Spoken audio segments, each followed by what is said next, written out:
Hello, everyone. So, welcome. We have a very special stream today. Kaylee, will you please tell us more about this before we get into our introductions? Yeah, so welcome everyone to the Double Feature Creature Crypt. Today is a very special segment. We are going to be doing the first of hopefully many more Spoiler Soup episodes. For those of you who don't know, Spoiler Soup is a wonderful, wonderful little creation by our lovely guest today that we were fortunate enough to get to run with. Spoiler Soup is where we have lovely guest authors come on to our show and they are able to talk about their books in full, lovely glory and all of the little details that they don't really get to talk about on guest podcasts or on shows or in their Instagrams. And they get to talk about it here with us. And we get to go into details and talk about all those little lovely things that you might not get to in other avenues. And we're very, very, very excited to have that happen here today. So without further ado, we're going to introduce ourselves and our lovely guest. And we'll get started. I'm Mackenzie. I create all the graphics for the crypt and try to make sure this looks super, super nice and easy to follow for everyone who is tuning in for the first time, or if they catch our discussions at a later date, they can see the sections for the video and easily navigate along. Yeah, and many of you know me from lots of different avenues, but I'm Kaylee of Kaylee Creates. I am the head ghoul here at the Double Feature Creature Crypt.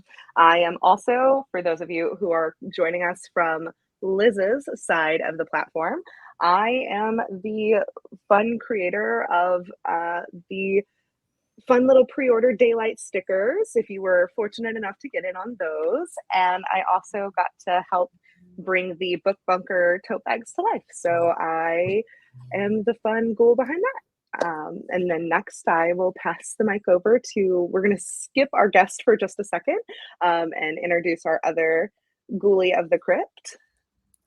Hello, my name is Laura, aka LadyTartan, and I am basically the other half of Kaylee's brain cell when it comes to figuring out ideas and stuff to talk about. And also, I like to create Muppet casting lists of anything and everything, and I put way too much thought into it. So wait, let me get this straight. If you wanted, like, we could do a Muppet casting of Night's Edge, like you would tell me which Muppet you think Mia is. Mm-hmm. So we're going to do that, right? Absolutely. Oh my God.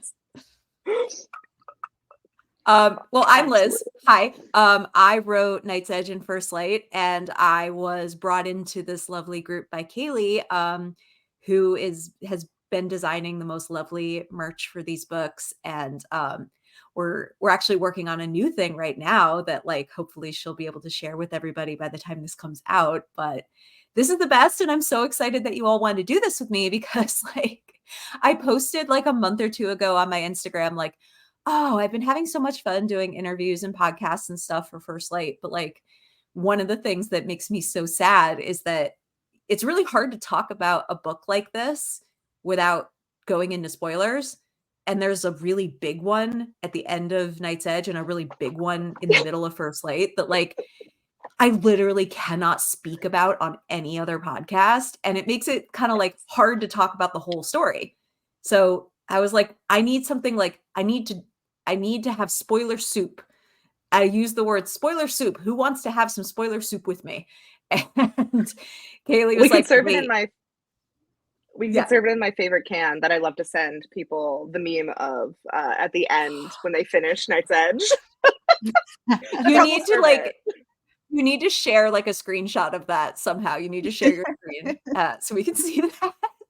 Yeah. And so now I'm just like so excited to be your first spoiler soup guest. And hopefully this is fun and people vibe with it. And you can keep doing them with other authors who are frustrated that they can't talk about their spoilers. You can be that for them. So this is really cool. We're incredibly honored and super, super, super excited to have you here with us. So thank you. And without any further ado, let's get into it. Let's slurp some soup. Let's slurp get some into it. piping hot soup. All right. So our first topic, I think, is pretty integral. Night's Edge. Lovely, lovely, lovely Night's Edge. As you have already said, the end definitely finishes on one of the most integral cliffhangers, I think. I know I've heard you say before it ended kind of nihilistically. And previously you said this was supposed to be, that's it. That's where it is. That's Mia's journey. That's where it goes. And we're done. And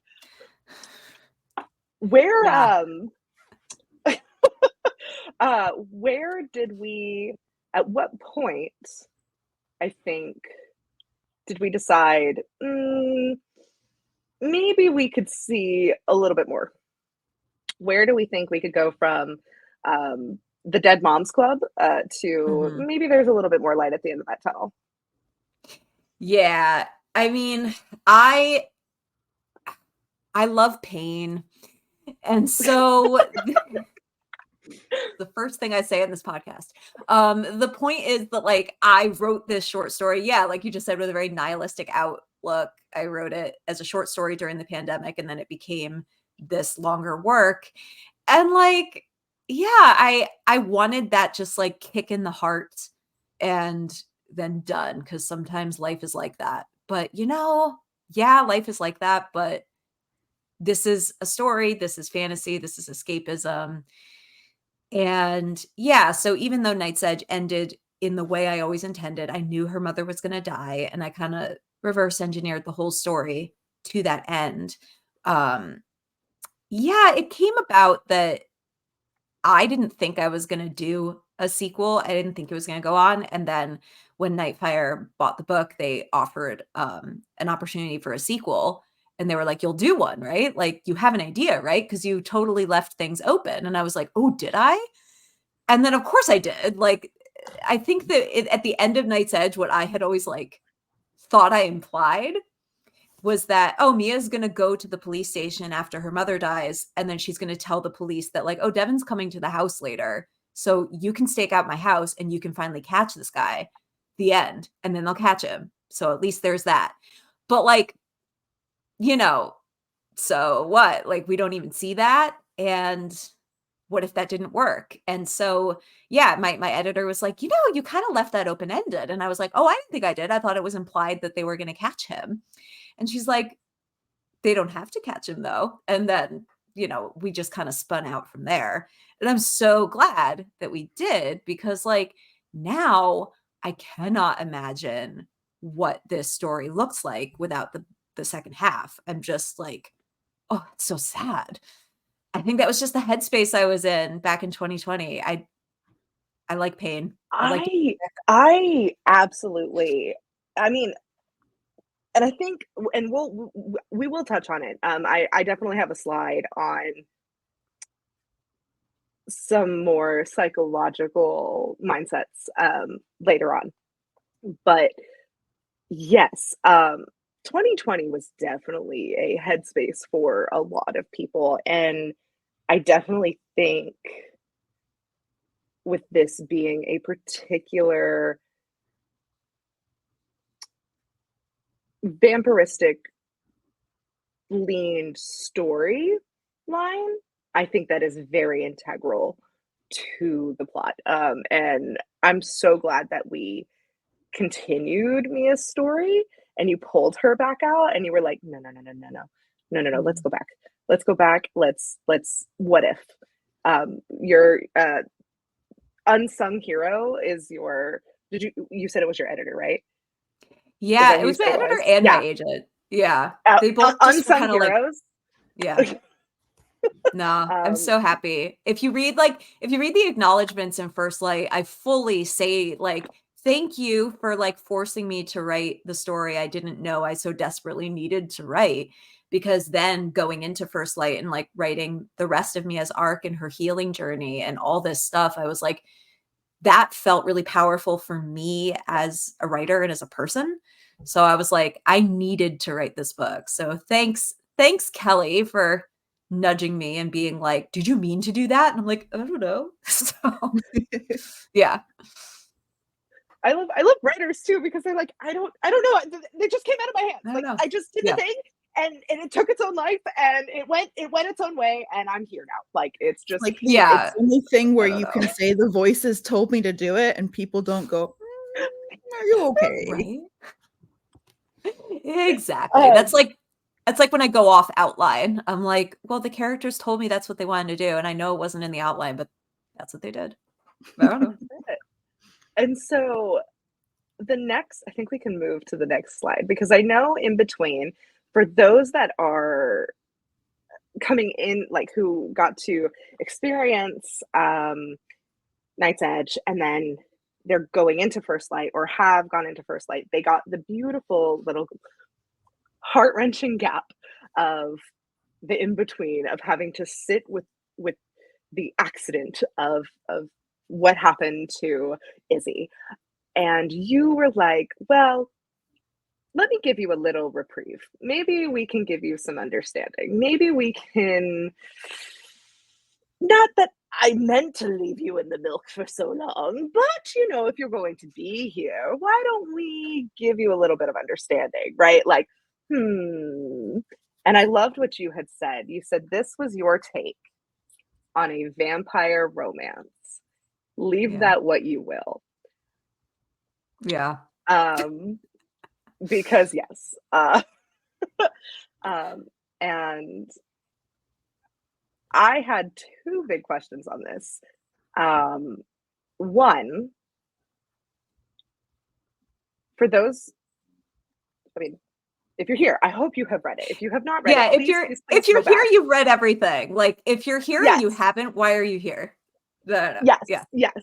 If you, it's not and for this you. is my right, and this is my plea. This is my humble plea. If you detested Izzy so much and you were like, no, I'm not going to read Amoxicillin. What? Please, Well, not that. please read Amoxicillin. Please go back and read Amoxicillin. You don't have to love her, but you can understand, right? Like just understand a little bit more, right? Please go back and read Amoxicillin.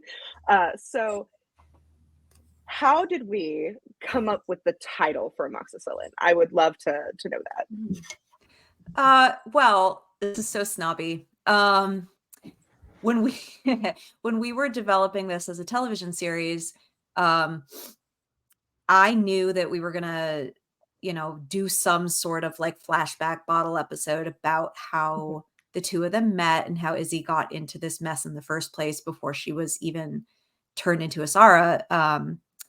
From her POV. And in television, sometimes when we title things, we are just big snobs. And, I wanted the title of this one to be like, oh, what does that mean? It's an antibiotic. What the hell is that? Like, oh, just you wait. Ugh. So that's kind of why I picked that as the title. And I knew already that I have done like a little bit of medical research to write these books because it is a disease. That being said, I take plenty of liberties with the human body. But I knew in a general sense, because I've had an animal bite. Like my own dog bit me very badly when I first adopted her many, many years ago. And I had to get a tetanus shot and then they gave me amoxicillin for like 2 weeks because the wound got infected and my whole arm was all inflamed. It was so fucked up. So I was like, oh yeah, well, pretend that was all over your body. And anyway, that's where the title came from. I also really liked the in the short story, you keep bringing up how like Mia is this draw. Like if it wasn't for Mia, if it wasn't for this call home, if it wasn't for this pull, she completely would have succumbed. Like she just would have, it wouldn't have mattered. There was nothing else. And all of this bad, like there was Devon, right? Like in all of this bad, at least there was this. And it was just this pullback, whatever. But there was Mia. And I just kind of love this like idea that like she's the cure. Like, Mia is the good. Mia is the, I don't want to say the cleanse, but like Mia is the dose. Like, she is what is going to she could be what saves Izzy, right? And then like the inevitable end of Night's Edge is like, no. I know. Well, because the truth is, like, your child should never be your medicine. Your child should Right. never be your saving grace. Like, if they're, You can't live through your and this kid. is how and this is how codependency happens, where when you look at your kid as, sorry, I thought I had my do not disturb on. I do. Why is that happening? Oh, sorry, 1 second. Sorry, everybody. This is so obnoxious. Going back. Yeah, I think that, like, that is the issue, right? When you have a child, you can't put that kind of pressure on them. Like, she's 10 years old. Like, she can't be the cure. She's her own person. She's a little kid. And I find that sometimes, like, when a parent is struggling with something, be it illness, addiction, mental health struggles, they look to their children as like, this is the light. This is the one thing tethering me. And that's all well and good if it helps you, but you can't put that pressure on the child herself. So that's kind of like, to me, where that codependency first was born. Well before Mia was giving her blood every night. It was this. So yeah. Especially when like you weren't raised in a household that had respect or love, or it was, I mean, and in Amoxicillin, you make it very, very clear that Izzy was raised in a very Mormon household. She was raised in a very religious community that she essentially advocated from. Like, she just removed herself and was trying to, at all costs, leave. And her very young pregnancy ended up pulling her back in. And it ended up bringing her back and having to rely on that society when all else failed. And I love that you put her in this beautiful dynamic with in Amoxicillin. I don't want to say beautiful because it's really heart-wrenching, but you put her in this very very heart-wrenching dynamic of what she faced growing up and what her parents told her this is what it should look like, and what she can't break from. But then there's Izzy, who's like, I don't see it. I mean, there's Mia, who's like, I don't see it. Like, Mom, you can make this choice. Like, I don't understand, Mom. But then in Night's Edge, because of all of this and what she had to see her mom, she completely can't see the forest for the trees. Like, she's like, my mom created my own new set of issues. And so all of this independence and all of this growth that she made when she was 10 and all of these decisions, you know, parentification that happens, she ends up missing these key developmental, independent, defining moments for herself of coming of age, right? Like, and that's, in a way, that's what makes First Light, I think, so much of a different tone than Night's Edge, because Night's Edge is very coming of age. It's very like, what happens? Where are we going? Who am I? And then it's, I love First Light because First Light is, okay, now that I know who I am, what do I do? Where do I take that knowledge? Yeah. Yeah. I feel like Night's Edge asks a question and First Light gives you the answer. And so they are, you know, two sides of the same coin. Yeah. And I definitely was that person who did not like Izzy. I was like, what on earth is this woman doing? Like, and that's fair, by the way. Her whole child's Like, I mean, I was texting Kaylee and she was like, there's more that gives it some nuance. I was like, I can, my brain can understand that. My heart is very angry that Mia never got to do anything. And I love that Amoxicillin gave so much more, at least for me. I had so much empathy for Izzy, mostly as well, like reading her POV before she's turned, she seemed so young. Because she also, I think, missed out on a lot of key milestones from being in that ultra religious environment. And yeah, she just seemed so young in it, and how she was, kind of taken advantage by Mia's dad ultimately, and that's how she got the pregnancy. But I really love that you didn't completely redeem her. Like, there were glimpses of that Izzy had darkness and kind of fucked up things she did before she was turned. Like with the dog. That stood out to me so much. Like, she didn't really have any remorse about, she was like, I just put down my friend's dog. And when Mia comes home, like, Chloe was so sad that her dog was taken away. She doesn't even take a moment to be like, oh yeah, maybe I shouldn't have done that. That was messed up. And I just thought that was such a well-crafted, unlikable, but character that you can empathize with ultimately. Thank you. I appreciate that. Yeah, the thing with the dog definitely, was put in there because Izzy becomes a Sarah and she's kind of good at being a Sarah because she does have that 10% of like pure black wickedness inside of her and she knows it and she's into it. And so like moments where, yeah, she'll just throw her friends and her dog under the bus, like, yeah. And I think it's also, and yet, we have to ask ourselves, well, would she have done something like that? Would she have given into that dark decision making if she weren't under the influence of this very controlling man who was trying to protect himself? And she knew that. So like, it also boils down to, we can talk about how women protect their abusers at their own expense. And that's very real too.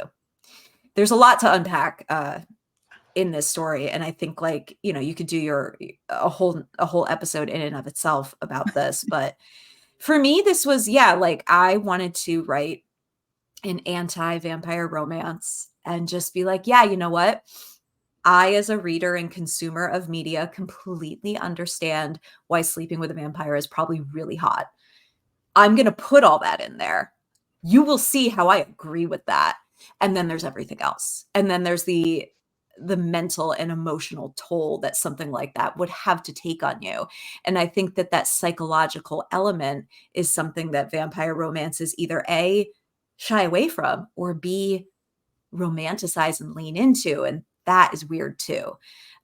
So yeah, I just kind of wanted to ground it in stark, horrible realism as a person who has experienced relationships that were very unhealthy. I was writing from a place of personal knowledge as well. And I also worked with an old friend of mine who left the Mormon church because she was gay and had a lot to share with me about how she was brought up and the ways that her mother talked to her about sex. And we spoke about that at length. So all of this put together, gave me a really clear picture of who Izzy was. And I'm really just so thankful that Tor gave me an opportunity to share it with everybody and that it got a wide audience. It was really important to me. So I thank everybody for reading it. Yeah, well, I mean, thank you for writing it. First and foremost, some stories are absolutely some stories are absolutely needed to be told. So thank you. And I know that you had with this being brought up in Amoxicillin, you bring up. I think Laura had mentioned something towards it about like the polls that Izzy does towards Devon, I think are very interesting, especially towards for our next slide, is the Jade versus Cora conversation, right? Is Izzy Mia? Oh my god, I was the last thing I read was Amoxicillin. See, you're doing it too. Like, everyone, I know. Everyone mixes them up, and that's fucked up, Kaylee. You I cannot know. do that. They're You're doing very it too. different. You can't. Look, She is not you know what? fun size Izzy. Right? Here's the deal. Here's the deal. Shut it okay? down. It's like if I dyed my hair blonde, I'd look like our mom. Come on. Here's the deal, everyone. Let's be. My fatal flaw is that I can't remember a single name. So the fact that I'm remembering Devon, Izzy, Mia, Jade, and Cora, let's be frank. Gold I don't star. know what it is That's about. a high five. I don't know what it is about Devon's name. For some reason, I have seen so many people like who write about this, who like review it, call him Dylan, David, like so many other names that start with the same letter but aren't his name. And I'm like, why are we having trouble remembering this character's name? Is it because we just don't want to think about him like ever? Maybe. I kept being like, I don't know, Derek or whatever. And then you Derek, were like, that's another one. People call him Derek. And I was like, guys, that's not his then name. there was the moment you were like, well, I kind of thought of him like Devon Sala. And I was like, like, that's how you say his it. name. I can never see him as anyone else. The name is cemented in my head. That's it. And so now that I get his name right every stinking time because that's who I see in my head. And I'm like, this is perfect. It's Casper. Oh no. It is. No. It's Casper. But it's more like it's more like bless. It's more like him and Chucky right now. Okay. Yeah. Yeah, not Casper. It's perfect. It's perfect. It's perfect at the moment. It tracks. Yeah. Because I'm Now like, I I can ask, vibe. especially because this was brought up, and I noticed it, especially within reading this book in 2 days, when Cora is describing how Adapt in the novel uses Discord to chat with each other, and she's like bearing the lead, and she's like, yeah, my boyfriend David. Is that why you named him David for that context? Yeah, kind of. Maybe subliminally. I wanted it to be like a kind of like common name that's like maybe you would mix it up with. Like it's adjacent, but like clearly that's not him. Yeah. Right. That's I funny. feel like I'm one of the only people who was like, yeah, Devon, 100% all the time. Because to me, you take out the last two letters and you supplement them with an I and L, devil. I know. It's hard See, to forget for me. Mackenzie saw it. Yeah. No, it has the same ring and like same vibe as like Damien, you know? Mhm. Like the devil child. Like it's one of those names where you're like, yeah, that person's probably evil. Mhm. It's the onomatopoeia of the name. Yeah. Yep. Kayla, you okay? You look like you were Yep. taken so far out to pasture there. You okay? My mind was, she was like, just drop these 2 letters and then it's devil. And I was like, that's why we it stayed blew on my this slide so I can point that out Yeah. visually. I appreciate that because So good. I needed that. So the Jade versus Cora discourse. I am here for this because Jade was cool. Is she though? Anybody, let's notice the way I said it. Cool, I guess. I feel like God, Jade. I feel like I would have made friends with Jade. And we all know I have the worst luck of making friends independently. I make friends with crazy people. So let me just not a good person. I feel like in order to like Jade, you gotta really like have girl. some rose-colored. You gotta really. You gotta have some. Lots of rose-colored. She's like the person that saw the manic pixie dream girl stereotype, but got the wrong message and was like, I want to do that. It's like, no, that's not good. Don't do that. There's a lot about Jade, isn't there? lot about Jade. Jade is what I feel like when you don't know yourself well enough to tell yourself, hey, maybe we should have standards, right? Like that is how you get a Jade, right? Like that is how you get a Jade, and you become jaded, because yeah, right? Because you, she obviously is like, you're cute. I like you. She's, I like, I noticed something this time around thinking about it was she's very much like Devon, to Mia. She waits for the call. She waits for the phone to ring. She has this draw to her. She's ready to drop everything and get out of town for Jade. It's very much that she's the first person to make her feel special, to give her attention. And I loved how in Night's Edge you even put that she's not a Sarah, but she has her own draw, right? Like she has her own pull to her. And it's that person who just makes you feel special, that person who makes you feel seen for the first time, whether it's for the right reasons or the wrong reasons, whether they're gonna take advantage of you or not.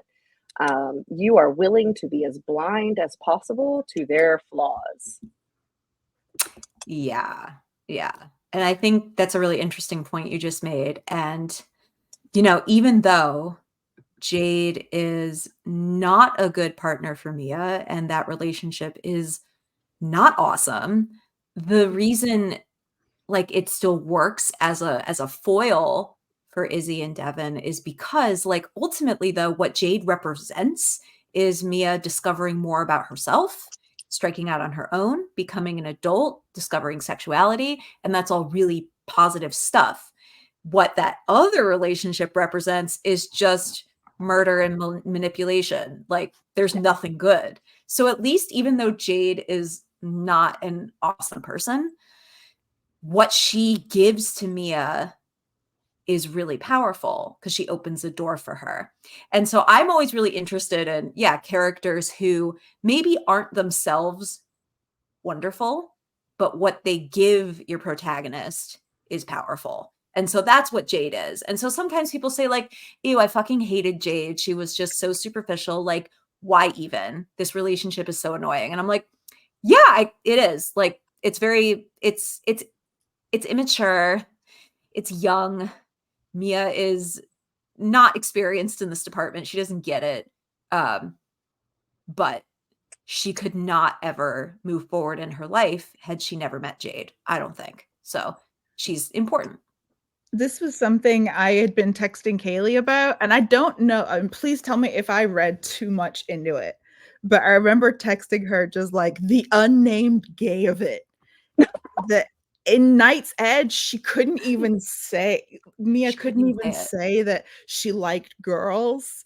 Like, even in kind of her own POV, she wouldn't acknowledge it. And so that first time in First Light where she says to Franklin out loud, I like girls, I don't know that she could have gotten to that point had Jade not been in her life. But yeah, I was like, I don't know if I'm just reading too much into this, but I love it.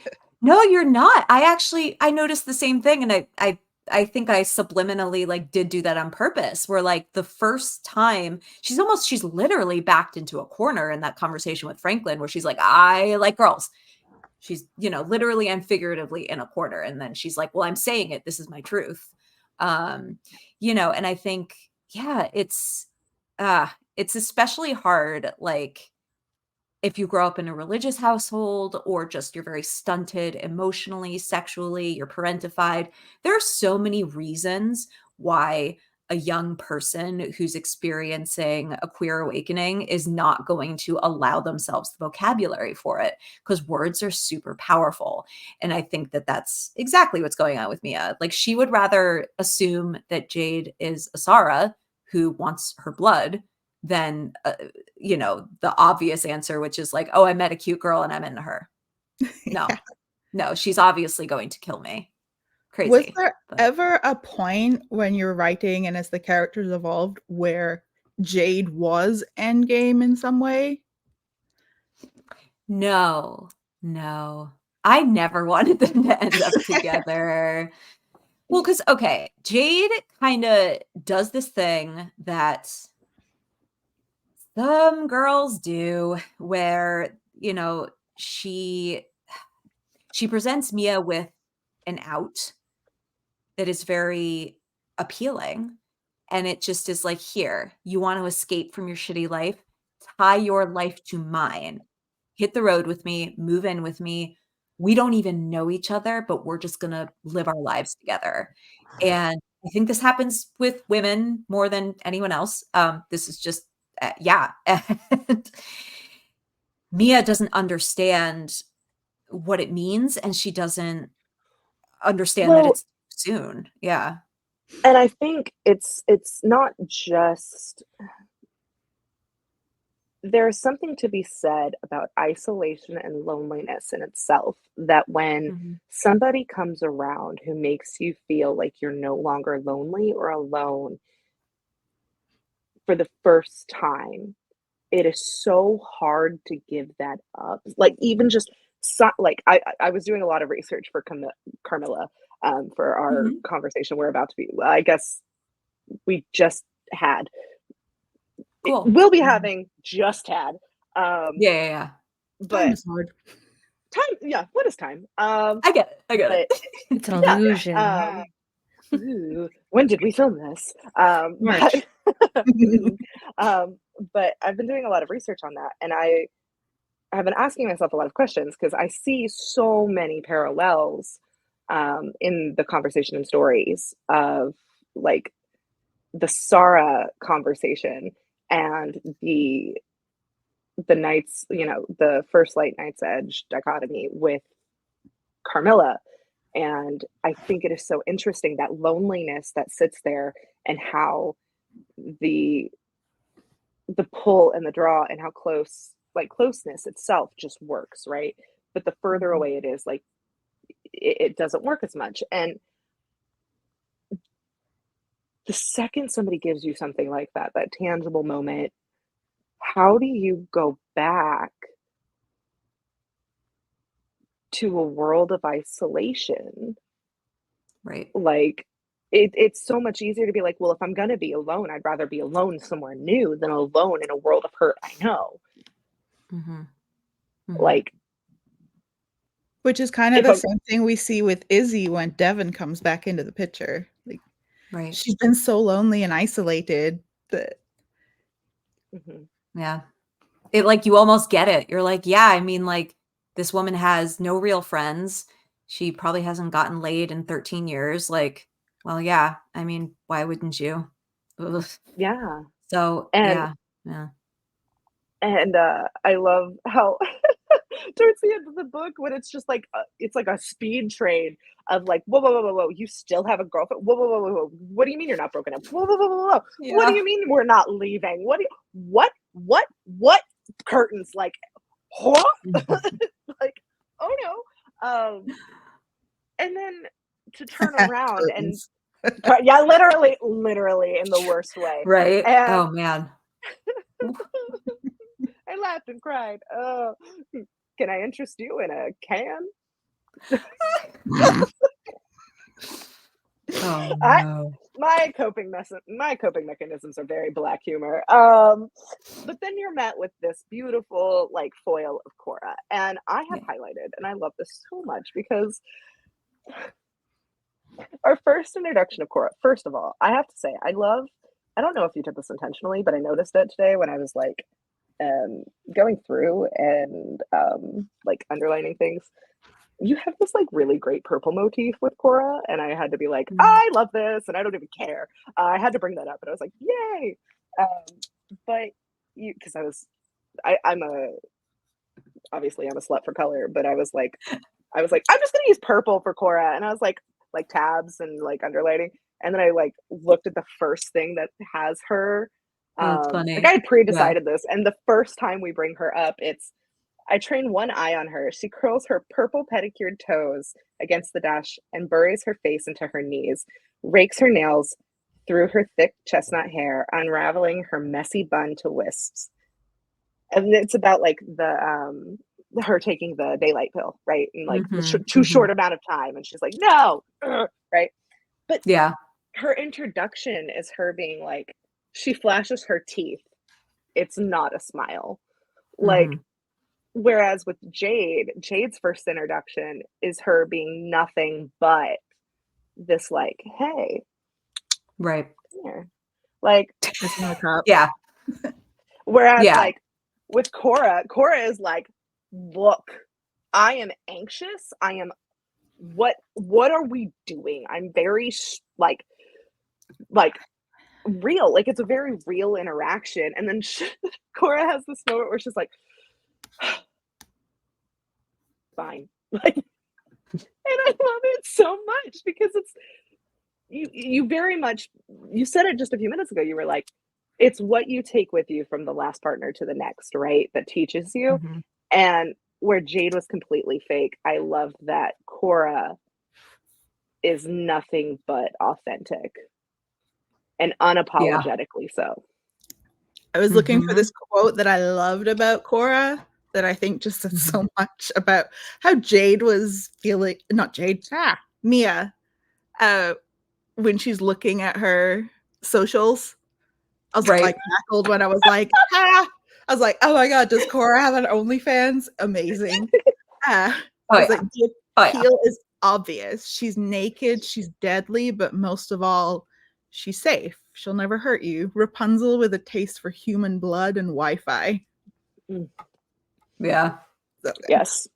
Yeah. Yes. And I think that's like, I was so fascinated by like the way, pandemic and beyond, the way that like when we were lonely, when we were isolated, like, well, how did we experience connection? How did we experience sex? And I think that's when like OnlyFans really, really took off, because it's just like this idea of, here's a person who can feign interaction with me and feign interest in me, like for money, but I'm not touching them and they're not touching me. They can't hurt me. I can't hurt them. This is an entirely like, it's transactional closeness that kind of benefits everyone. And I thought to myself, like, yeah, if you got a thing for Sarahs, but you know you're not going to go out there and try to like find them on Tinder, like, here's OnlyFans. So love it. Love that. Yeah. But the thing about Cora that was always really important to me was that she was really, really sex positive, and that because where Mia's Achilles heel is that she like doesn't understand sexual dynamics. She doesn't get those social cues. She really doesn't understand men, and that gets her into trouble a couple of times. And Cora, on the other hand, is like, no, this is how all this works. Cora's bi. She's like, and yet when Cora confesses, like, I actually haven't slept with that many people because I've been in Asara centers for like 10 years. So the extent of my sexual experience is the internet. And that was all just really interesting to me. So I loved writing Cora because I loved how Cora made Mia comfortable with her adult self. And that was really important. I really loved the intimacy dynamic of just, not only Mia trying to have intercourse with Cora or, anyone else really. I love how complex those moments were in the book.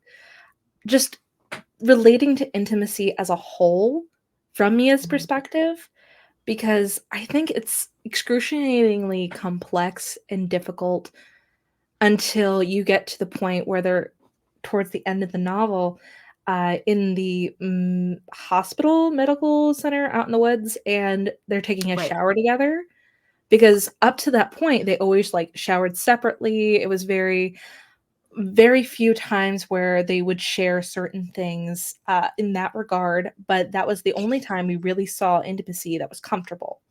When they were both essentially devastated and trying to survive and in survival mode and trying to get out of this.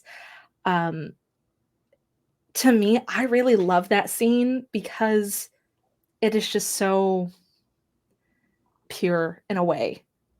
It is. There's nothing really like anxious happening in Mia's head.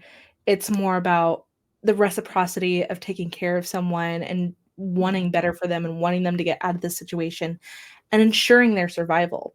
Kind of similar how Cora took care of her when she got lifted. Especially during a time when like everything is in hell in a handbasket, right? Like Yeah. and yeah, those how are the moments when I beautifully think it true mirrors love. Qatar. Yeah, and I think those are the moments in life that true love like really rears its head and reveals itself. And so that felt like the perfect spot for there to be like no holds barred, total vulnerability. Because even when they were, you know, kissing for the first time and being intimate for the first time, there was still like Mia overthinking it and being like, is this okay? How does this feel? Like, and this is yeah, it's in those do or die moments in life. I think that's when you figure out what love really means. So yeah.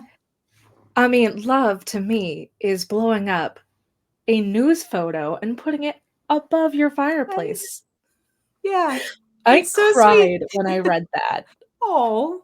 It was around 1 a.m. or midnight last night, and I'm just bawling on my couch, and my husband comes in, he checks on me, he's like, "You okay?" And I'm like, lesbians. Fireplace? Lesbians in the newspaper. Oh. Vampires. And he's like, "Say less." And leave. Aw. So without further ado, I'm going to move us on to the next slide because I feel like we're getting more into like the complications of Mia, of all people, being a Sarah. Da-da-da. Yeah. Yes. This is the one thing I really can never talk about in any interview. So it's this. Let's go. Yeah, I think like from the jump, like when I started outlining the sequel, I knew she was going to have to become a Zara. Because all the time, like what I've learned in creative writing, like from my very first class I ever took, it's like picture what the worst thing that could happen to your protagonist is, and then do that to them. And a lot of times that's terrifying, but I was like, oh, what's the worst thing that could probably happen to her? I can name like 3 things, and this is one of them. So let's do this. Well, I mean, you already did the first in the first book, so I mean, hey, like, right. So yeah, this had to happen. And then I just sort of, my favorite way to write is to use time as a trap and just set, you know, leave little clues and breadcrumbs. And so the first hint that you get that Mia is a Sara is around like page 70, 75 or so, where she first takes the daylight pill. And you're like, well, why does she need that? Interesting. And I think like some people figure it out, and then some people are like, oh, wait, did I read that correctly? And then it becomes clearer as the chapters go on. Like, no, she's a Sara now. And then so much of the plot then revolves around you, hopefully, you as the reader wanting to know, well, how'd that happen? So, yeah. It's fun. It's a huge part of the story, and I can't talk about it except on Spoiler Soup. I really want to say this real quick because they're going to have so much more to say about this than I will. But as we are currently in March and reading Carmilla, and as far as I'm aware, between these two, I am the only one who has finished Carmilla, correct? Yes. Okay. With Sarah's and trying to like tether themselves into what they know, and the whole talk about how kids stay kids because your brain doesn't develop when you get turned and stuff like that. And the whole anchoring conversation, especially with Survivor on repeat, hell or high water, if you put something new on for Survivor, you're in deep shit with Cora. Like that whole concept, I'm so glad you brought up anchoring in such a way that you did, because in Carmilla, it was a very literal interpretation of anchoring. She, like towards the end of the novel, is in a literal coffin full of 7 inches of blood. Right. Dope. And how that is used is the blood has like memories of her life and those that she takes, and that's how she holds on to all these people and how she consumes them and possesses them. And I really like the difference in interpretation for anchoring, because I never really thought of it that way. And that's something that we always like talk about with vampires is, do they adapt? Do they assimilate into what is currently mainstream, or so to speak? Yeah. So I really and love that aspect. Thank you. I appreciate that. I did a lot of thinking about like how becoming a Sarah like locks you in time, like you just said. And I think that experiencing extreme trauma at any point in your life locks you in time in a similar way. So, I speak from my own experience, and then knowing people as well who are like very, very into things that they loved when they were a certain age, when something happened to them. Um, I speak a lot about like the Disney adult of it all. Talked about this when I was writing Amoxicillin with my friend who's Mormon, and she was just like the amount of like the crossover between Disney adults and those with religious and sexual trauma is like a full circle. And it's so that is it's very powerful. I think our brains, whether you become a vampire or you're just processing trauma, your brain locks down. And so anchoring reflects that. And that's what I was trying to get across. And I'm really glad that you connected with that and you caught it. Especially because at one point, and this was like the moment I realized, oh yeah, they're gonna end up together. Of course, like the respect of only older seasons of Survivor, but when they get to the Sarah's like adapt hideout in the movie theater, Oh, in the and movie they're theater. screaming Yeah. Mean Girls of all things, and she's quoting it, Cora's quoting it, and then later when Cora finds the moleskin of all the creepy journalism that Mia has done, Mhm. and Mia offhandedly, I think they're on the way to see the sunrise with Devon. She's like, she found my burn book. I Yeah. died. I was like, oh, they're gonna get married. Yeah. Yeah, I think he goes like, too bad about that fucking burn book. And she's like, yeah, I know. Like we literally refer to it as the burn book, like in all our edits. Like, here's the thing about the burn book. Like, that's just what we've been calling it forever. It's really Right. funny. Yeah. And I actually had it highlighted. I was like, this is so funny. Even if I don't really get much out of this other than processing my own family trauma and other intimate forms of trauma, I will at least get this joke. And it'll have all been worth it. And I think it did actually come out of Mia's mouth, because I was like, okay. Clearly, you were not nearly as annoyed by Cora quoting Mean Girls as you Right. led us to believe. So funny. And she was Yeah, like, I love it. I love this. She was like, it came out when she was in high school. I was like, girl, you have it so down bad for Cora. Not just in a like a creepy obsession way, but you just like her. Mhm. Acknowledge it, please. Real quick, because of where we are in this conversation, I need to ask Mackenzie, do you have all the slides uploaded by chance? Yes. Okay. Can we skip slide 7 and go to slide 8 and then back to slide 7? The slide you created earlier that I had to help you spell a word. Mm-hmm. Yep, because I Yeah. can't spell. Are we done talking about Mia? No, obviously, this Oh, whole no. thing is about her. The whole Duh. thing is about Mia. What are you Well, I talking mean, about? like Mia becoming a Sarah. That's all I mean. Well, Do you well, the have next- another question? I don't know.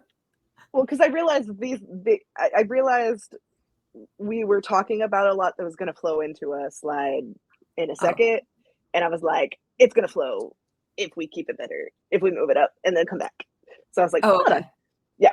it made more sense. I was like, okay, because the natural conversation was going this way. I was like, okay, we're just gonna skip and then come back.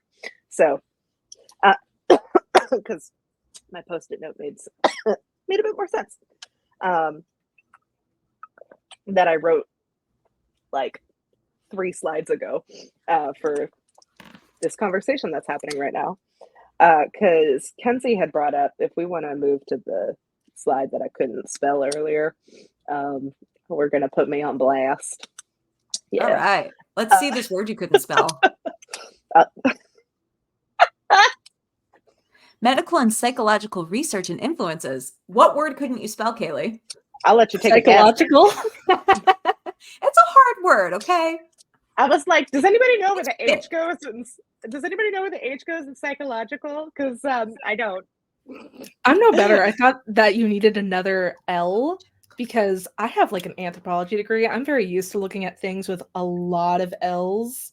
And I'm like, I cannot tell if you're missing an L. So I like pulled out my phone just to double check. And I'm like, cool, autocorrect is telling me it's spelled correct. Let's go with that.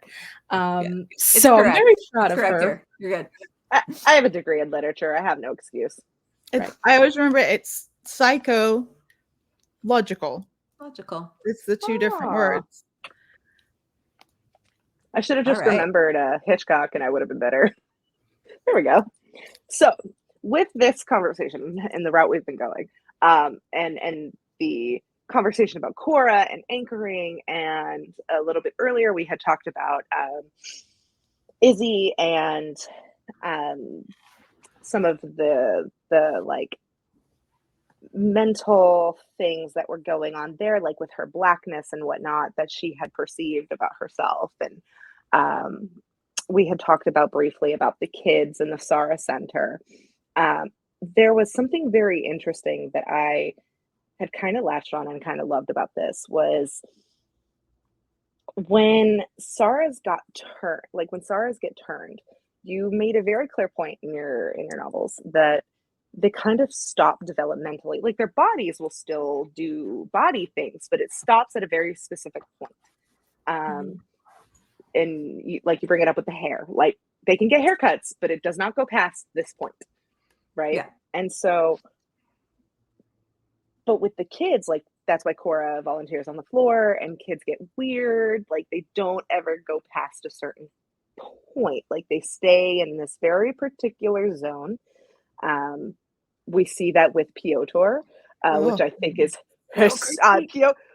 Yes, Piotr and his like disposable nannies, I think are one of it's terrible. Yes, but it's one of the funniest things at the same time. Like it's absolutely awful, but it's like, oh, that would make so much sense. Makes sense. Yeah. I mean, kids get sick of their nannies. They're just like, oh, she made me brush my teeth. I'm putting her in the lake. She went in the lake. Give me a new governess. Like a new governess, daddy. Yeah. Yes. And it's so different to how we usually see vampire kids.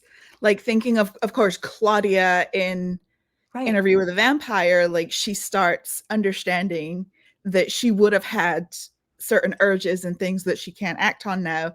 And even in like it's played for more comedy, but in Near Dark, there's the kid, but his mind is obviously kept growing and he's just super pissed that he is in a kid's body.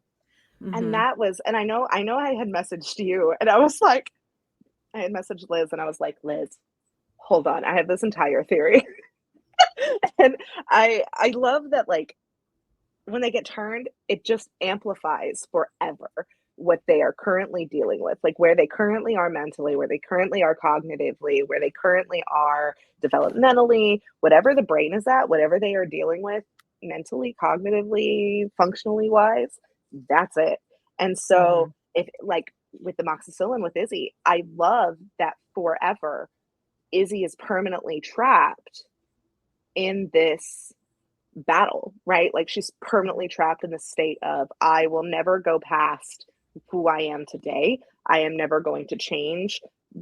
Like she's constantly drawn back to Devon. She constantly sees herself as this tiny 10% black hole that will always pull her back, right? Like the kids in the Sara Center aren't gonna they're never gonna grow up. They're always gonna be a Toys R Us kid, right? Like and then and Right. And like with Izzy, I love that she gets with Mia, I love that she gets turned at this optimal, pivotal point, right? Because she doesn't get turned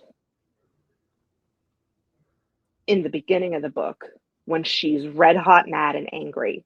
She doesn't get turned, or when she's like lost, like completely lost. She's still the line that breaks my heart is like after she like right after she loses her mom and she's sitting in the car and she's like, I hate when they ask me to do chores in the evening because I would just sit in traffic and scream like, don't you people know my mom's dead? Like, ah! Like she's not stuck there, right? Like she's not stuck in this like self-pity trauma.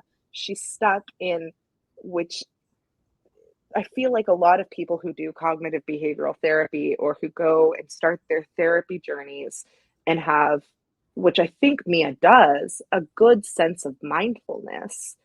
She is, which I think is so beautiful. And I don't know if you did this intentionally or not, but I'm going to give you credit for doing it. She is stuck in this beautiful sense of self-repair. Like she's stuck in this on the way journey, right? And because of that, because she's realized and she's making the choices forward, whether they do have some spiteful tendencies or not, she is on the upswing, right? Like she is in the perpetual movement forward. And I love that because when Franklin does turn her, she is stuck in the state of forever of, what if I make a better choice? Like, what if there are better options? What if I say yes? Like, what if my life isn't surrounded by all of these terrible people? Like, what if there are more people like Cora? Like, what if my mom might have been a Sarah and might have made some poor choices, but I'm around a Sarah who could be making good choices, right? Like, you don't know. Like I'm in a Sarah center and this is not at all what I was expecting. Maybe my worldview is very different. Like maybe it can change. And I love how much you did that because it shows that you can, if you make the choice, if you make this decision to do it yourself, like if you cognitively wake up and go, you know what, maybe to like show up for yourself, you can make some pretty big steps and change your story. Like you can really take your story into your own hands and it doesn't have to be a burn book narrative, you know, like it doesn't. And that's amazing. Like everything you just said, by the way, not all of it was intentional. It was just the narrative flow of like when I thought this thing should happen within the structure of the story. But everything you just said also mirrors my personal journey writing this book and also, you know, how it felt to grow as a person over the past 3 years that I was working on this, working on both books and the show and going through a lot of personal changes and like being on the precipice of expanding your worldview, advocating for yourself, knowing there's more. Man, like it's so eye-opening once you fully embrace that. Like you do feel like a whole different person. So yeah, that tracks. Oh, it's almost hey like man, you majored in this. I just read the books that you guys write. So No, but it's so, I mean, that's what's so cool about talking to people who've read your work. Cause you'll say something, I'll be like, yeah, I didn't mean to do that, but thank you. So that's really I'm the cool. first one to be like, yes, you did. Yes, you were. Yes, you did. Sometimes I think that you subconsciously do that stuff. Yeah, it's all in here. So And I want to add to Kaylee saying all of this, like, you know, psychological stuff Mia is trapped in. That sounds bad. I am roughly about like a year to a year and a half older than Mia is when she gets turned. So a lot of reading Night's Edge and First Light, I could directly relate to because I had those exact thoughts with my relationship with my sister, my relationship with my mom, relationships that I just personally have. And so I remember in November when I was reading Night's Edge, and I was having these conversations with Kaylee, and she's like, "You need to go to therapy and, like, unpack all of that." Yeah. I'm not saying this book was therapy, this duology was therapy, but it definitely, like, was so in my head, and I'm like, "Oh, yeah, that would make sense now," especially with Mia having moments of like, "Oh, I get why my mom did what she did at certain points," and um, feeling like things could have been better, or you just couldn't really understand that aspect about them until it happened to her. Especially when she was feeding on, oh, I forgot her name. I think Chelsea was Oh, her Oh, yeah. Oh, poor Chelsea. and understanding what it was like for the first time drinking straight from the source, Yeah. and how that high feels. But also, I think it's really interesting that you see this understanding, because some people are just so set in having this one opinion of, especially their paternal figures, and never Mhm. changing it, which Kaylee calls me out for several times. well, because I'm so glad I'm there's not who I was in 2021. Hmm. I think we're Uh, all glad we aren't who we were after the pandemic. I think we all have grown mhm. in our 'Cause own ways. I'm definitely the way that Mia was like, "I'm done. I'm cutting people off from my life. I cannot do this anymore." And then to Yeah. see that growth and have that growth happen simultaneously as these books come out and I'm absorbing them, and I'm like, "Okay, well, I guess I'm on the right track of processing this aspect of my life," because if Mia can be like, "Oh, we probably should have self-reported her, because if she had known how good this could have potentially been, and had sold her art online with but the that's knowledge Built of an what Instagram. I was like, "Aw." at least that Mm. particular Star Center was trying to do for the residents there." Yeah. but That that's does the thing, right? Like that's what you don't know, right? And that's something that you only learn through growing up and through those life experiences is you don't understand when you're a child, when you're young, when you're a kid, until you have those same life experiences, when you start catching up, when you start becoming those ages that your parents had those ages or that those Mhm. moments, when you start seeing like, oh, maybe my parents at one point were just dumb kids too.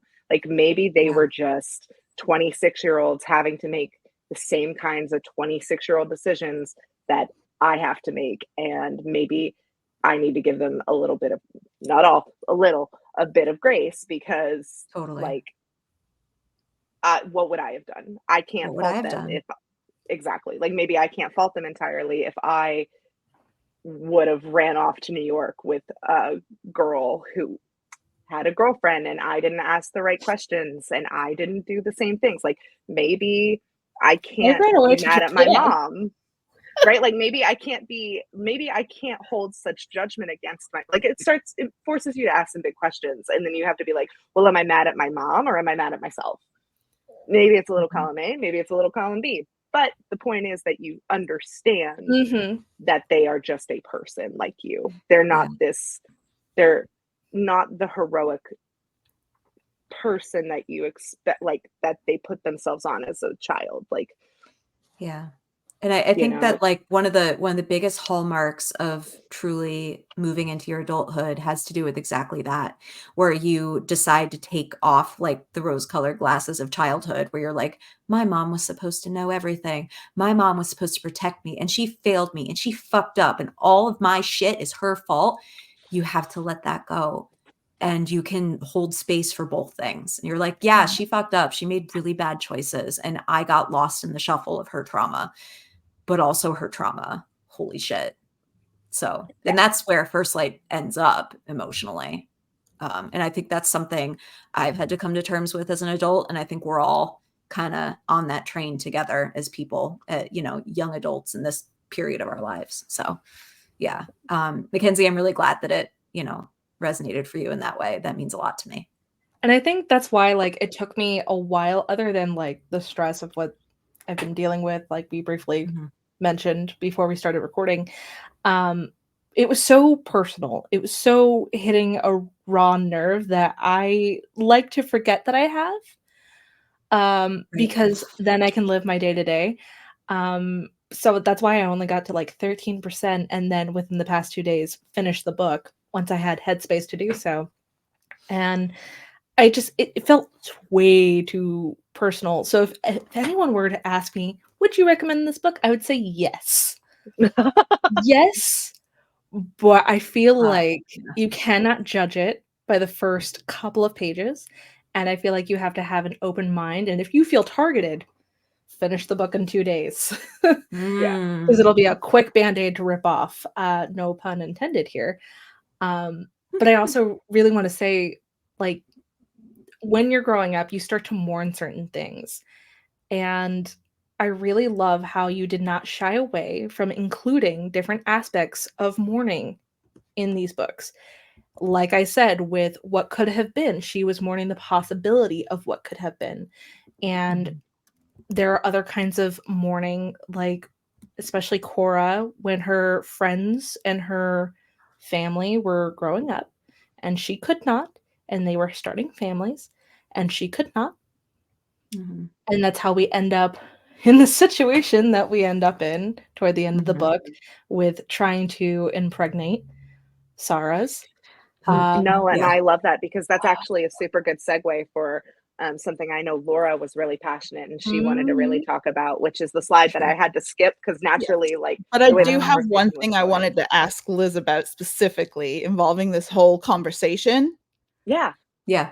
I wanted to ask how you came to find the quote for part 2, because it honestly, that quote feels like it summarizes this entire conversation we've been having on this.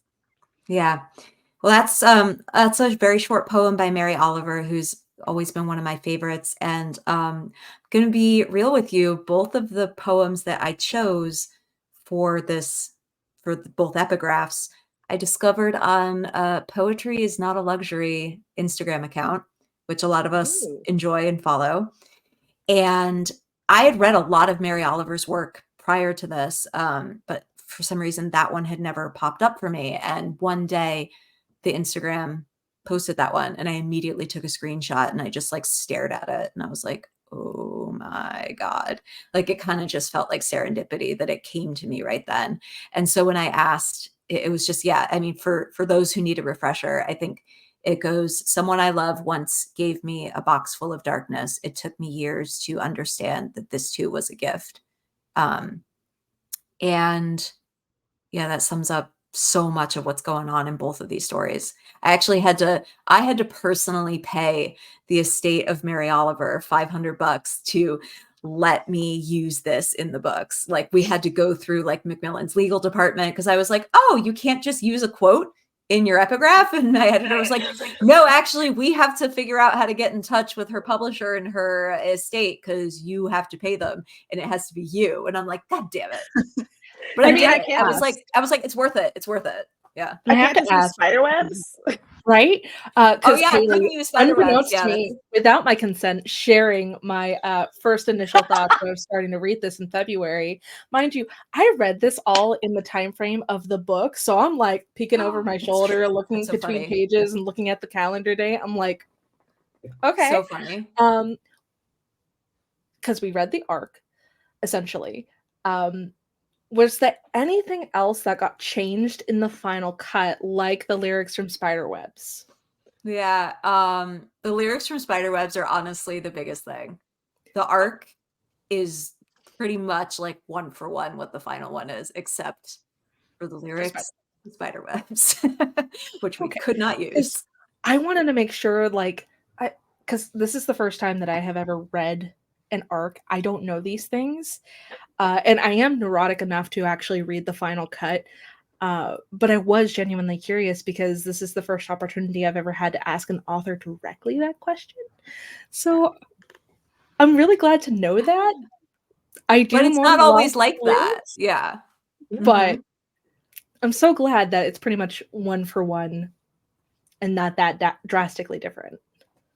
Yeah, the Night's Edge arc is a little different from the original, from the final print, mainly just because I was rewording little things like up until they pried it out of my cold dead hands. But it's truly nothing that people have noticed. And so when First Light came around, I was like, I've learned my lesson. I know that if I like this on first glance, stop picking at it. And so it was easier the second time. And you had Mia very cognitively at one point acknowledge her own vocabulary that she was using in her train of thought. Mm-hmm. And I'm sitting here, I'm like, man, I really like the word choices. And I feel like this is a fourth wall break of the thing that I specifically like in these books. And with the whole like subtle word changes, I'm like, no, keep them. This is great. This is spectacular. And the fact that she recognizes it, she's like, girl, be smart. It's okay to be smart. Be you. That's when, like, when someone asked me once, like, do you still think in a really heavy Scottish accent? And I'd never been asked that before, and I had to stop and think about it, and I was like, I do. My internal monologue is still in my Scottish accent. Amazing. And every time I speak to someone who's from somewhere else or speaks like their native language is other than English, I always have to ask, I'm like, is your internal monologue like your original accent or language? And I love the answers I always get. I love that. Yeah. I love it. Yeah, that's fascinating. Wow. For what it's worth, your accent is beautiful. I love it. Thank you. This is my Scottish baby. I love her. And then because worldly things, right? Worldly things. We're going to go back to the slide that I had to temporarily skip. So that way Laura can ask some of her very, very peaked questions, because she had some very exciting, the Sarah shall inherit the earth questions. Nice. Yes. I am a huge fan of world building.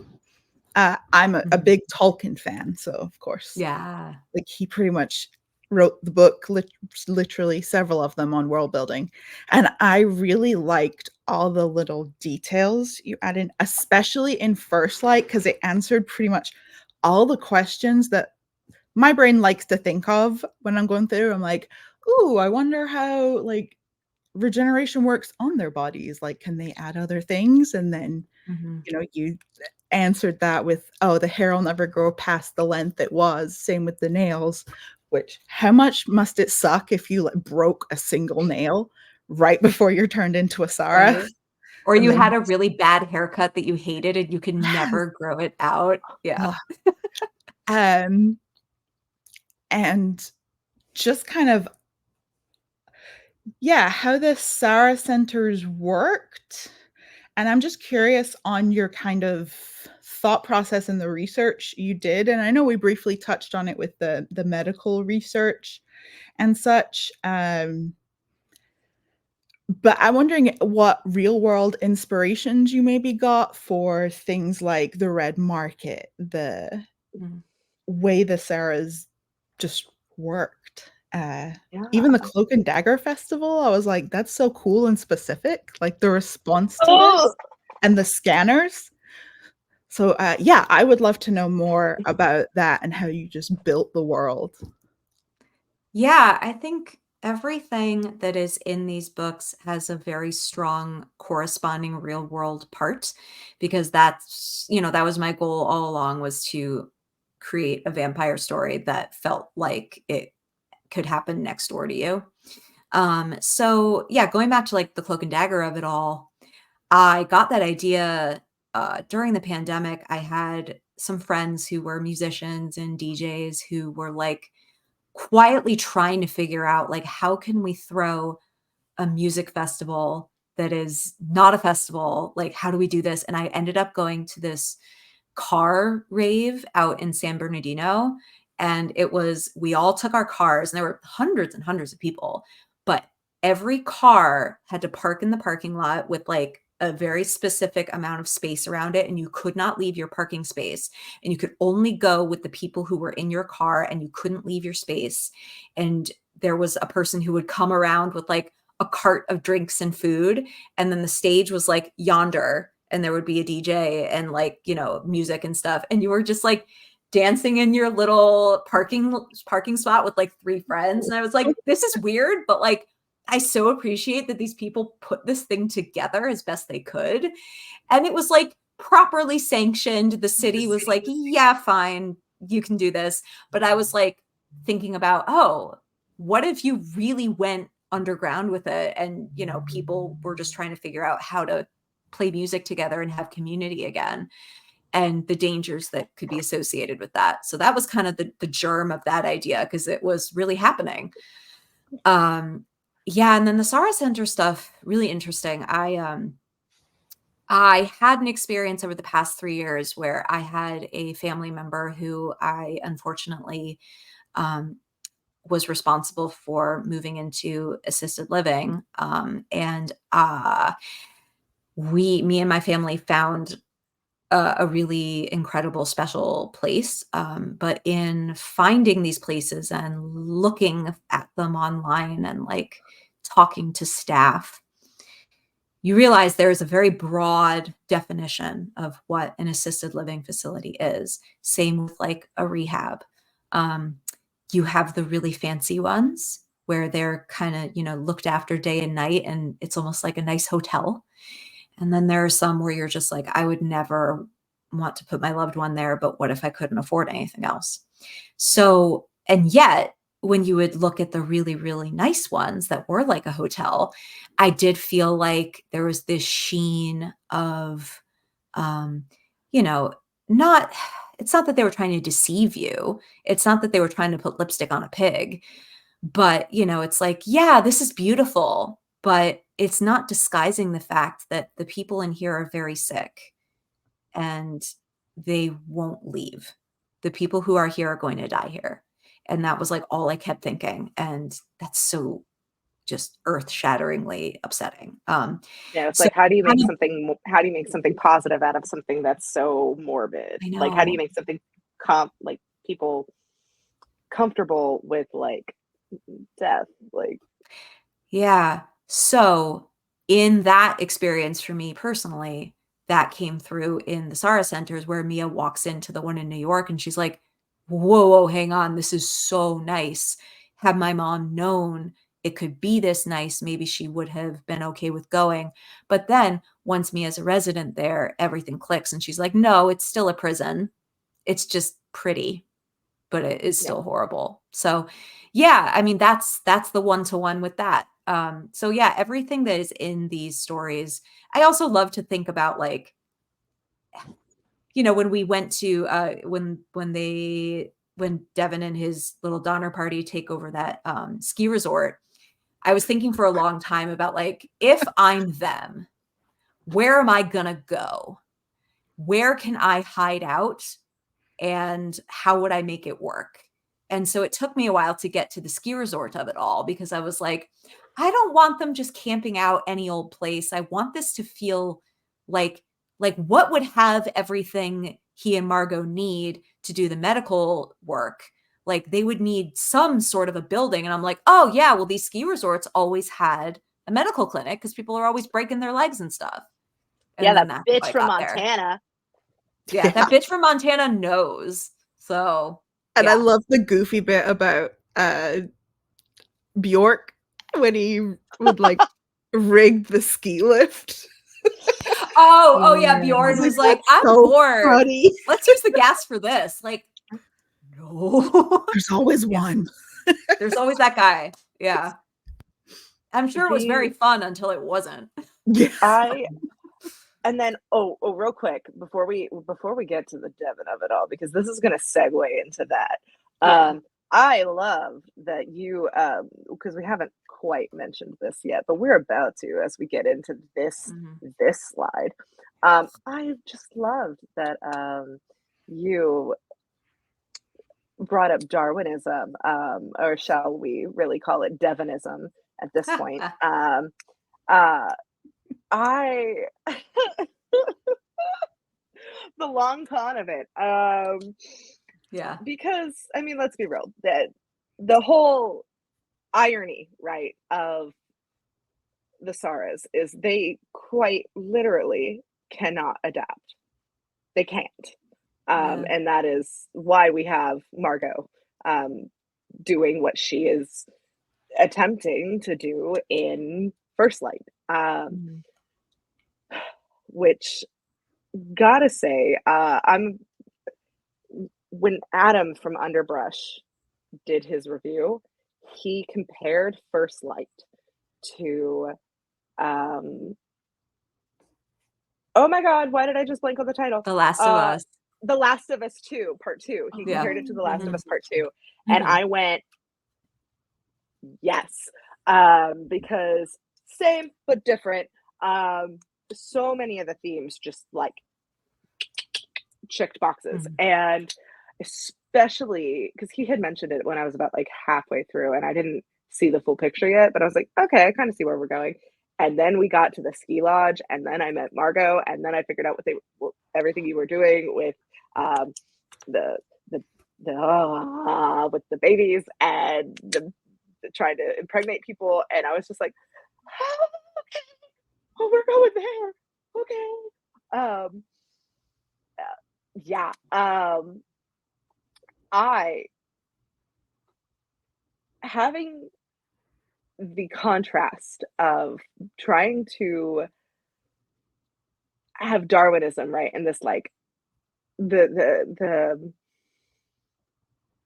those that will adapt and will be able to go out and eventually like there will be so many that will be infected that there will be none left, and what will happen to the food supply chain, and what will we need to do, and how will we be able to procreate, and I'm like, oh no, these are all very, very, very good. Yeah, what will happen, and what is gonna It gave me the Master and Buffy vibes. Right. That's kind of what we wanted. At one point, like me, I was like, I can't feed on an animal, it'll make me sick. Which answered that question so quickly and beautifully. I loved it. But also, and I hate to do this, I was like, at least we have a practitioner, a doctor, with a medical degree, assumedly. And there is more science behind how this whole process got started than there was in Twilight. So I'm very thankful, because when that happened, I was like, this makes sense. And then I was like, oh, like kind of like vampire IVF. And then she was like, there's really not much difference. And I thought it was really interesting that stem cells was what being shocked into them in order to do it. Which I also thought was really interesting, that you would choose stem cells of all things, a very controversial subject in the medical field. Yeah. A plus. Really loved it. Thank you. I'll give a little personal small anecdote. During the drafting of First Light, I was freezing my eggs and I was doing IVF. And that was a trip. And I think any woman who's done it knows there's a specific kind of like, you just feel like a science experiment. You are a science experiment, and you're doing the experiment on yourself. And it felt so freakish and strange and almost dirty that I was doing this at home to myself with just me and my partner being like, stab me in the stomach. Dude, you gotta stab me in the stomach harder. And I'm just like, this is real. The doctor's telling us we could just be in our home and do this. I thought it was crazy. Wild. So living through that and then learning how it all worked, and like talking to my doctors, and like just learning all of the really incredible technology that exists to help people conceive nowadays it's amazing. And the genetic tests they can do on your eggs and your embryos, oh my God. So all of this to say, like, I experienced this and I knew it, and I was like, okay, hang on. I could definitely see a world where if you are a reproductive doctor and you're in this line of work, science-wise, if you're Margot, you're like, well, let me try introducing a stem cell in here that is a human. See what that does. Oh, it's alive. Oh, cool. Like, to me, that made sense. I love that you also gave Margot like this oh my God, what is her name? You gave her like this Theranos flair. And I was like, Oh, like Elizabeth Holmes. Yeah. yes. I was Yeah. like, I think okay. Margot and Devon together make one Elizabeth They, Holmes they do. because they're both playing that part and they're just like they're both trying to be Theranos and they're both yeah. failing. Oh yeah. They also love gave it. me like Heaven's Gate vibes. Yes. Like Yes. one has the kind of science-y part of it, and the other one's Yeah. the charm that recruits people. Heaven's Gate, oh my God. I wanted to do a TV show about Heaven's Gate so badly. I have so much to say about Heaven's Gate that we could have a whole nother podcast, but yes. Yes. I was like, Yes. that had to have been intentional. Devon joking about the death cult in the motel or hotel, whatever it was. Oh yeah. Love Yeah. I was Love it. like, Oh, I don't like you, But- sir, but but you could that's a good pass one. for that. Yeah. But with him, But you I do think have that brings some us to our jokes. I do think that brings us to our next slide, which is the Devon of it all. Great slide. Oh, What else do you say? Devon. Oh, this man. There Dylan, is no Derek. demon, devil, this guy. Oof. Okay, Devon. Let's see. So there is obviously no Night's Edge or First Light without this asshole. Mhm.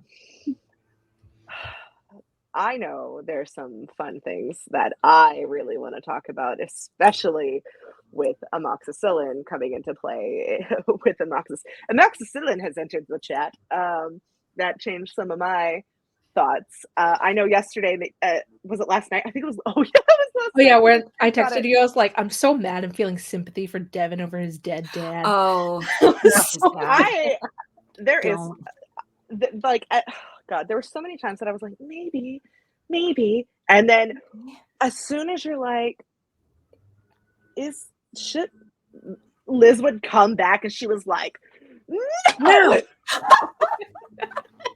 She was like, absolutely not. Let's remember who No. we're talking about. And I was living for it. And because I would be like, I remember like feverishly like texting you as I'm reading this, and I was like, am I? And his dad, and why am I crying? I can't. I hate you so much. Why are you making me cry right now? And then he like goes and he does everything he does in the last like 10% of that book, and I was like, are you kidding me right now? No, hard stop. And like the mental mind games, the manipulation, he pulls the entire way. Oh, my AirPods are gonna die. I probably just Okay.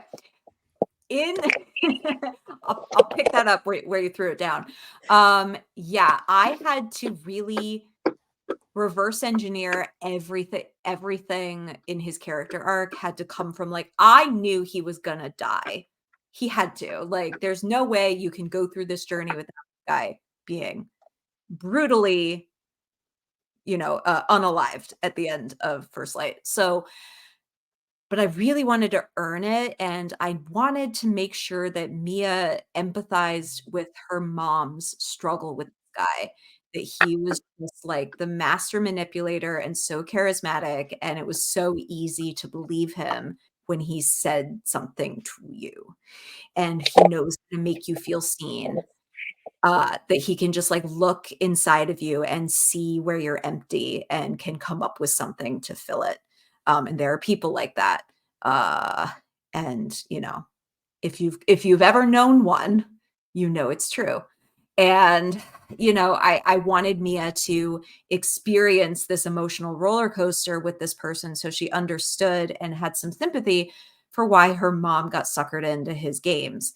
Now, the thing that was tricky is that like I never ever like wanted to give the impression that I was setting up like an enemies to friends to lovers situation.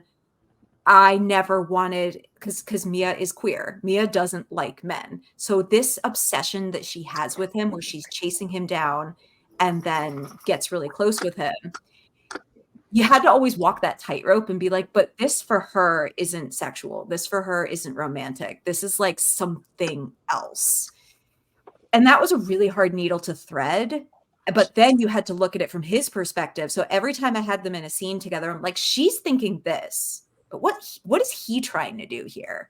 And so you always had to kind of almost write this twice, because he speaks in double entendre. Like, he doesn't, like, when he says something, it always has two meanings, and it's always two truths and a lie. So And I really, really love, before Kaylee starts talking again, hopefully with her Can you hear me now? using, yes, I can. Okay. So we're good. I really, really, really, really love the fact that, of course, Mia cannot trust him because of every, double entendre that comes out of his mouth. Especially, I just really love, we also cannot trust him. No. You just can't. And at one point during the book, I was like, what actually happened to his dad? Can we like clarify? Was it an amoxicillin? What was that, the truth? Or the story that apparently Izzy and Gare and now Mia obtained from him about spreading the ashes, and what he says along with that, and getting shot with the person that he was hooking up with or whatever. Or was it all just lies?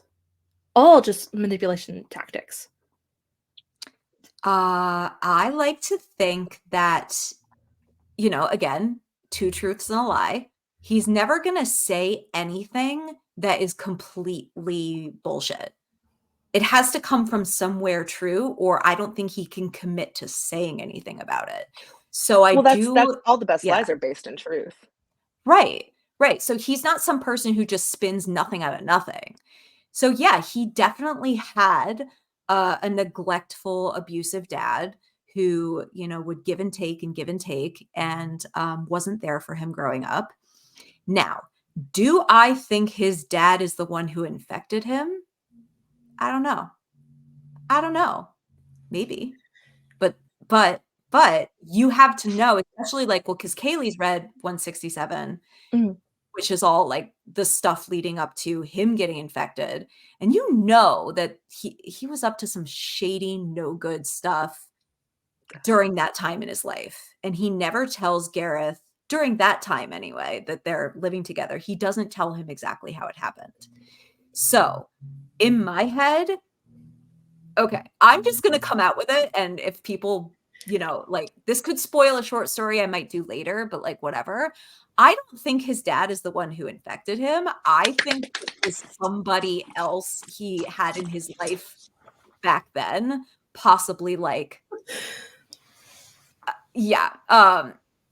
I think it maybe was that younger girl he was hooking up with, maybe if you've read 167, you know who I'm talking about.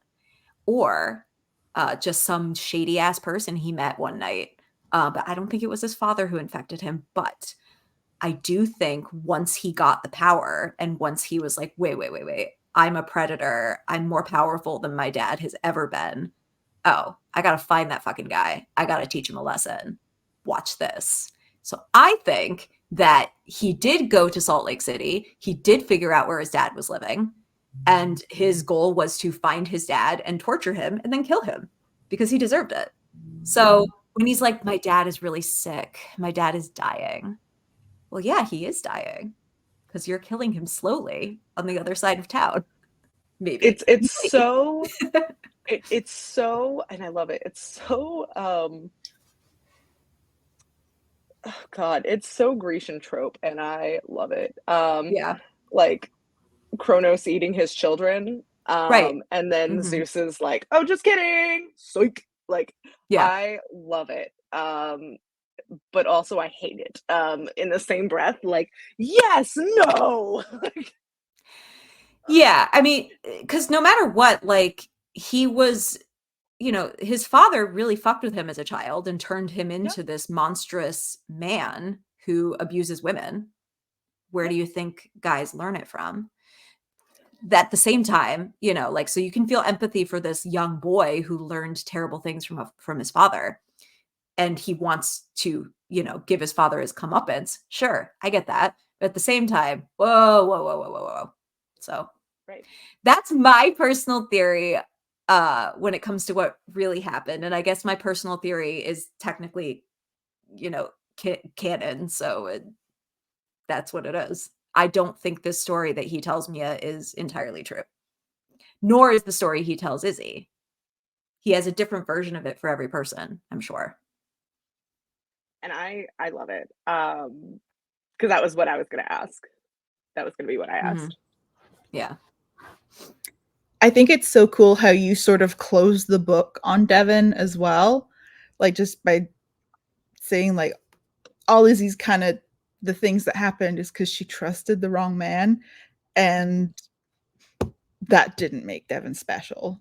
The only thing that made it special was being a Sarah, but he's not the only person that had that happen to. And I was like, yes, let's not just kill him. Let's literally destroy him.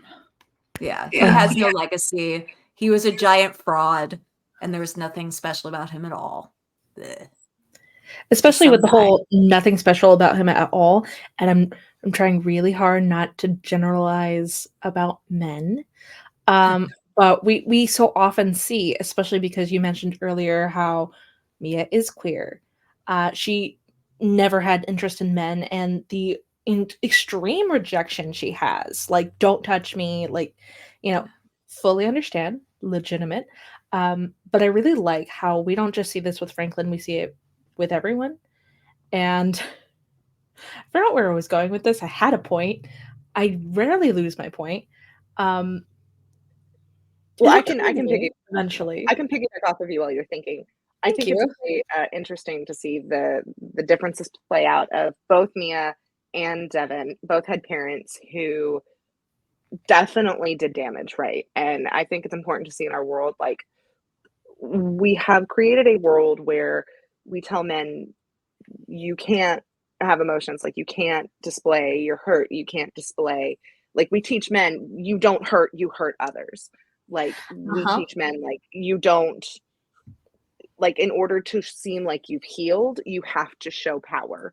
And whereas for women, we show, like, to look like you've healed, you need to meet and seem demure. You need to seem like, and one of the things that we teach men is to possess. Yes. Not like learn or grow or, you know, be vulnerable, to possess. And I feel like that's why the rejection she has for any kind of man ever, or male presenting person or whatever, it doesn't really matter why it's so visceral, that rejection. Are ones who want to possess her. Exactly. Right. Franklin, Devon to an extent. And I'm just, vampires and possessions, but it doesn't just stop at them just being vampires. It's like, no. These people who are men, it's so extreme with them, because you could have people like Lisa or Ingrid or, you know, other people we meet along this journey, and they all want to possess something, but this form of possession is different because they are men. Well, again, and I'm not trying to generalize, but it's more intense. Yeah. I apologize. So we didn't do my cat purring. No, I love it. We didn't. If anyone hears a weird noise, that's what it is. We didn't do a slide. I realized we didn't do a last slide on it, but we probably should have. So maybe we should go back to, like, the home slide with, like, all of our faces, because I think we've reached. I don't want to like leave it on the Devon of it all as the end of the story. The end of our journey.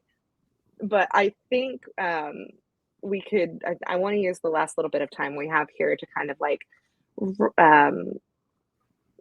put some finishing touches, kind of, like, surmise, hit some last few points on our little discussion here today, our little spoiler soup. Now that we have had our fill, hopefully. So basically, Kaylee, this book is like, if you actually ran a legitimate cult, it wouldn't work out for you.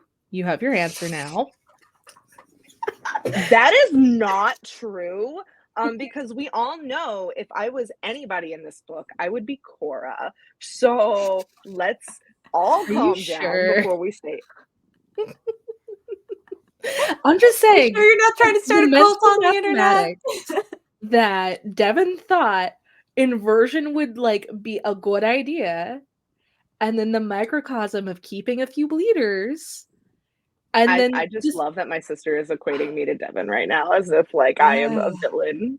no, That's no, cool. no. Thanks. I'm saying you need to think about it a little bit more. I think you need to think harder and better than Devon. That would be if I He's not wanted very to run a smart. cult. That's the thing. Like, he was I never smart enough to run things. Margot, No, that's why was. he had to have a partner. Margot Yeah, was using a cigarette. Margot was When running Mia a cult. He was realized that just he running is to not town. the one that wrote the epilogue, I was Oh, like, yes. Of course he didn't. That was He's a fucking idiot. Yep. That was course the he part didn't. that upset. I will say that was the part about Amoxicillin that did piss me off, was when I realized that, oh my God, he never ever really even liked Izzy. She was just a free meal. She was just he went to town to grab a bleeder, and there she was. And I He was was banking. so. Yeah. He was banking, and I like the minute I like That's it clicked and I realized this. Consent so much.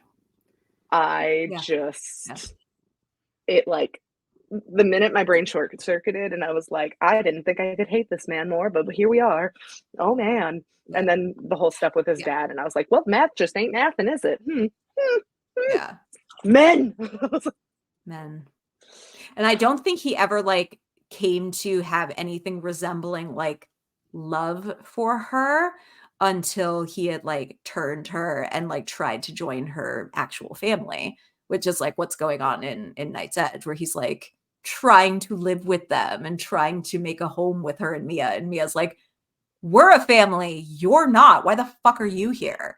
Like, You're not my real dad. You're not my real dad. Yeah. And it's incredibly clear, because one of the things I was so thankful to read at like the last page before you get to the epilogue, he is not my stepfather. Fuck that guy. I was like, thank you, because I was getting some real weird vibes for a hot minute of him trying to be a weird ass mentor. Thank you. Well, Yeah, I gotta say, the beautiful cap I think you did put on this is the beautiful end of Cora and Mia and the two new kids that they bring home. I think is Violet and Raymond. Oh my God, such a beautiful, and the fact that it's a flower and a ray, like to bloom and to shine. I don't know if you know that you did that, but another I'm a slut for names and intention. To bloom and to shine. And Also, I you just want to know think something that funny? Oh, Kaylee. I did my heart good. Mia got turned like February 9th, right? In the book. Yeah. February birth flower is violets. Oh my God. Look at your What? You're just a wizard. That's crazy. You're a lizard. You're a lizard, Liz. You're a lizard, Harry. Whoa. You're a lizard. I love that. I sat here and I'm like, Cora's birthday. I mean, man, this is happening the day before my actual birthday. And so, like, reading everything, I'm like, in my mind, Mia is technically an Aquarius. Technically. That's true. And she's a born again Aquarius. Right. Yeah. Do you get to adopt? Do you get to co-opt a new sign after you get lifted? That's a funny idea. That would be like a really good thing to think about, because what is your sorrow the actual death of it all, and then coming back. I mean, you do say Sarah's got exactly twice. Exactly twice. Yeah. That's true. That's a good point. Also, on the matter of this is me being like very serious on the matter of subliminal messaging. I think it is important. We will leave on this note. We will end on this note. For all of the, I've had this written on my post-it note since the beginning of this. For all of you Swifties out there who enjoy a good Easter egg hunt, I will have you know, there are some very good Easter egg hunts that I would love for you to, if you find them, you can DM the Double Feature Creature Crypt, or you can like comment on one of our like little pages and be like, I think I found them. And we would love to hear what you think they are, because there are, correct me if I'm wrong, did you say there were 4? There were There's at 4 least direct 4, and then there might be references. more. Yeah. Because Sometimes I I would know do I it. found Yeah. I Go found a ahead. subliminal one, and I was like, "Did you?" And you were like, "Oh, I didn't even know that I meant to do that one." And I was like, "That was a good one." But there That's are right. some to find, if the Swifties out there, the horror Swifties, would like a good little And you know in the Swifties between. love to do that. They love reading between those lines. So They could I would find love to Kate. They could see. find Kate Middleton. They could find Kate. I don't know why they haven't yet, but yeah. I Good. would love to see a Swifties annotated copy of this book. That's your assignment, internet. I can't wait. And I have decided upon a Muppet, but I don't know if everyone's gonna like it. Ooh. Doesn't matter. Okay. Give us your opinions. Give us your cast. Come Oh my on. God! I've been waiting this whole time. So If you I tell us, decided that Mia is probably most like Beaker, Oh, Beaker. in that she does, especially in Night's Edge, like she kind of just gets continually abused by other people. But she does It just have her goes own along with interests. yeah. Like Just the Beaker lab is is a quite exploding. musical. He Yeah. does some great musical covers. And if Honeydew wasn't there, he would probably do great things, which we get to see in First Light, like Mia's free. And also the important part about Beaker is he is resilient. So Mia is Beaker. I love it. I love it. That's I love it. amazing. I love it. And if you want to see Perfect. any more fun Muppet casting, we can have like a little Instagram slide that we'll have and as a little addition. So Do I think that'll it. be fun. Oh my God, do it. I Yes. can't wait. Well, we want to thank you so much for Thank bringing you. this up, for joining this, for letting us do this. We really appreciate it. This has been a wonderful experience, and I know we have immensely loved your babies. Thank you. And So much I'm I so bought them glad in hardback. Ooh, that is a big thank thing for you. her. I only My do little paperbacks. acoustic baby over here, she only likes paperbacks, and she did both Mm, of them as hardbacks. So thank you. that is a And I big think, As I of, deal. think I also have a digital as of our copy of Night Edge. recording, what's up? I think I also have a digital like Kindle copy of Night's Edge. So it Yeah. technically will own Night's Edge at least twice, maybe 3 times over. I was We just going love to say, you. we're recording this on March 19th, and today is the day the paperback came out. So Yes! one can get It's that too. paperback pub day! It sure is. It's paperback pub day for Night's Woo! Edge! Oh, the pen. Oh, All yeah. right. Yay. Well, thank you all so much for doing this. And I hope that this encourages everybody else in the author community to come do a spoiler suit, because I had the best time. I loved every second. So thank you so much. Aw, thank you. Well, I hope you guys all have a wonderful rest of your day. Thank you, everyone, for watching. Hopefully, we'll have more in the future. If you guys have any suggestions of authors or books that you guys would like to hear about or hopefully see, please let us know in the comments below, and we'll see what more flavors of soup we can bring you in the future. And for updates, you can always check our Instagram and our Discord. Oh, yes. Liz, where can people find you on the socials? I'm only using Instagram right now, so it's just at Liz Kerin, my whole name. And then I have a website that's lizkerin.com that I haven't updated in a really long time, and I need to this week. But I noticed. that's where I can be found. Oh, yeah. Are you also doing, because we want to support you however we can, are you doing Patreon? Okay, the short answer is yes. I have fallen woefully behind on updating it, but like I had a Substack got dramatic, I shut it down, and now I'm moving it all over to Patreon. It's been slow, but I'm gonna kick it back up before I start touring. So yes, it's out there. Yay! All righty. Well, thank right. you guys so much, and we'll see you guys next time. Thanks, everyone. Thank you. Bye. Bye.